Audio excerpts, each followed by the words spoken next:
So in the last video, we painted the page. We painted it black. Now the rest of the interior has to go red. The same exact color code as the outside of the car. We're going with a gloss clear coat. It is going to look really nice. I think the black cage, the red interior, or the red interior section, it's gonna look really nice. And that's happening right now. And now, you're watching the Chat GPT knows a lot of things, but it'll never know where your girl wants to get food from channel of YouTube. Welcome to Bodie Vision. Hey, so what is up and welcome, and thank you so much for joining me yet again on another video. So with painting an interior, the most challenging part and the part that is going to take, honestly, it's going to take me a couple of days. I got to get the inside of the car completely cleaned out. Every single speck of dirt and dust, which there is a lot in there, has to go out of the car. Now it's challenging because as you're wiping down dust, it's just landing on the floor. So what I'm going to do and what I like to do, first of all, I'm just washing down the entire thing. And then once everything's all good, degreased and dry, and there's still a bunch of dirt in there, I'm going through with my air hose, blowing dust out of all the crevices. I'm vacuuming everything, blowing out more dust, vacuuming dust, vacuuming dust, vacuuming dust, vacuuming dust, going back and forth and trying to get all of the dust out there. Now with a car like this, it is going to be impossible to get it absolutely perfect unless the car was sandblasted, every single thing was taken out of there and it was sprayed out. That you're talking big, crazy, high-end restoration. What we're talking is, I want to spend a few days to make it look as good as possible. It's going to look really good and we're just going to move on. So the first thing that I want to do, there's a hole in the floor kind of up where the shift cables come through, but not exactly where they come through, a little bit more closer to the shifter. There's a hole right there. I want to make a metal plug just to go in there, just so that way it looks a little bit nicer. So let's get that plate made and then we'll focus on cleaning out the car to eventually get this thing painted.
Everything's cleaned up pretty well. I'm still going to have to vacuum it out a few more times as I'm getting in and out of it, but I got a good majority of it nice and clean. So what I want to do is I want to start masking everything off. Now a little trick that I have found, if you use some aluminum foil, just take it, get your little piece of aluminum foil, act like this is the cage, right? You just put the foil over the cage, bam, bam, bam, bam, bam, bam, bam, just like that. Now the cage is covered, prepped just like that in a matter of a couple of seconds. It's a couple seconds, but it's a lot of bars. So I'm going to turn my attention to masking everything off, and then we'll get into cleaning it one final time, and then we'll get into paint.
the car is pretty well masked off. It is pretty chaotic in there. I'm going to have to be trying to balance and reach my arm in there, adjusting the spray pattern on my paint gun to get a longer throw. It's going to be a little bit chaotic, but that's just how it goes when you're painting an interior, especially with a roll cage. So there's no more reason to talk about it. Let's just go ahead and get that sealer mixed up. We're gonna go sealer, base coat, clear coat. That'll be plenty good enough for what we're doing in here. I'm gonna wipe it down one more time with the wax and grease remover, maybe vacuum up a little bit more if I see anything. But either way, man, it's time to make this thing red. It's gonna look good.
Alright, so right now, bear with me, I got the lights off. The fans are still on, so there's going to be a little bit of noise.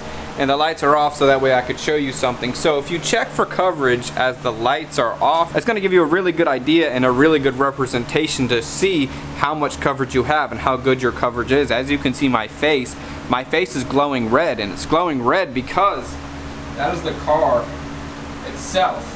You can just see all of the areas, and especially if I go around with the flashlight, I'm going to be able to check my areas to see. See, it looks a little bit thin on the floorboard area. You can kind of see some shadowing in there, a little darker and lighter areas right in where those two bumps are. So now I'm going to take my paint gun, and before I clean it up for clear coat, I'm just going to do a little bit more base, just kind of touch up some areas, blend it in. If I see a couple thin spots, I'm going to chase it out to an edge. For example, I'm not just going to do a couple spots on that floor area. I'll do that entire section just to make sure all of that red is nice and good and has good coverage. So I'm going to knock that spot out, and then we'll do a little bit of clear coat. I'm not going to film with the camera inside the car so closely with clear coat because the camera is just going to get annihilated with it, but I'll still set you up somewhere.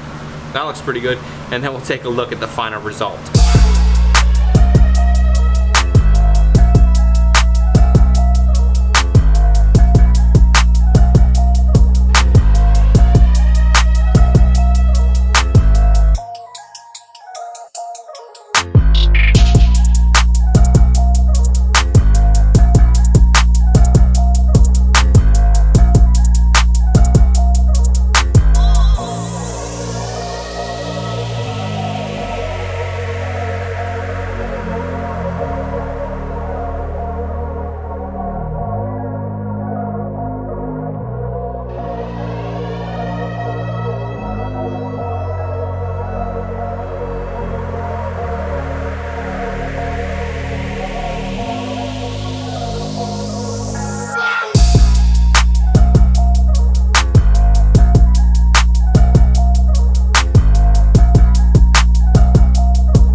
just finished laying down that clear coat. Now dude, it was kind of difficult for me to get in there. I don't know if you saw it as I was working. When I was doing the base coat, I was able to actually stand inside the car and just put my shoe right on that little ridge of the door, and then I had my other foot on the actual roll cage itself on top of that aluminum foil, so I wasn't leaving any kind of a crazy footprint or anything. But by the time I got around to the clear coat and I was leaning and bending and wrapping myself around that cage, dude, I was cramping up. It was a little bit challenging to say the least, but either way, man, it turned out really good. Now's the easy part. I'm just gonna leave the fans on, let the air run over the panels, let the paint breathe for about an hour, maybe two, before I even come back to it. One thing that I do is I pull off the tape on top of any of those stickers or labels that are on top of the car, because I don't want, as I'm pulling them off, I want the paint to still be wet, so that way it's gonna break nice and even. I'll throw a picture up right here of the area that I'm talking about, specifically in the doorway. If you let that dry, you're not gonna be able to pull the tape without having some problems. So I do that right away. Also around the roll cage where it meets the base, I pulled the tape off there as well.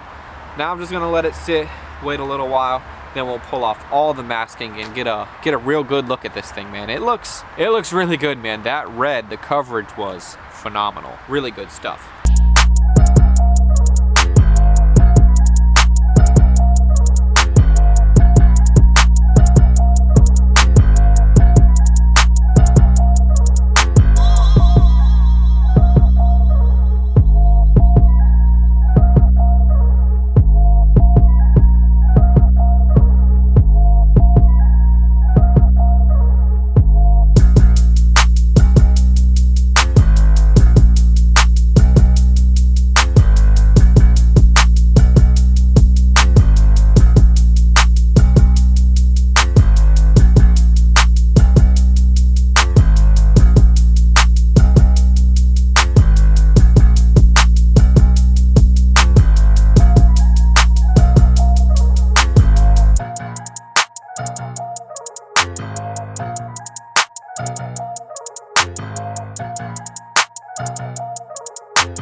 Man, how good does that look? And the more pieces that are going to go back into the car, the better it is going to look, just because it's going to look like everything was in the background. Like in the door jambs, putting the little metal striker back on just makes that area look so good. And the red is so vibrant, so phenomenal. Really good stuff. I'm super happy with how that turned out. Now I wanted to circle back around to something that I was doing in the beginning of this video. I wanted to show you a quick picture right here of that little metal insert that I made in its entirety, in its final install. If I know I didn't do a great job filming and talking about what exactly that was, but I also wanted to make the main focus of this video the actual painting of the inside of the car, and I succeeded at that. The inside of the car, man, how good does that look? I'm extremely excited. So now coming up, I gotta worry about painting everything else, but that'll be in videos to come. So thank you guys so much for watching. Like this video, subscribe if you think it looks good. Do all the stuff, you know what it is, YouTube. I'll see you on the next one. I'm out.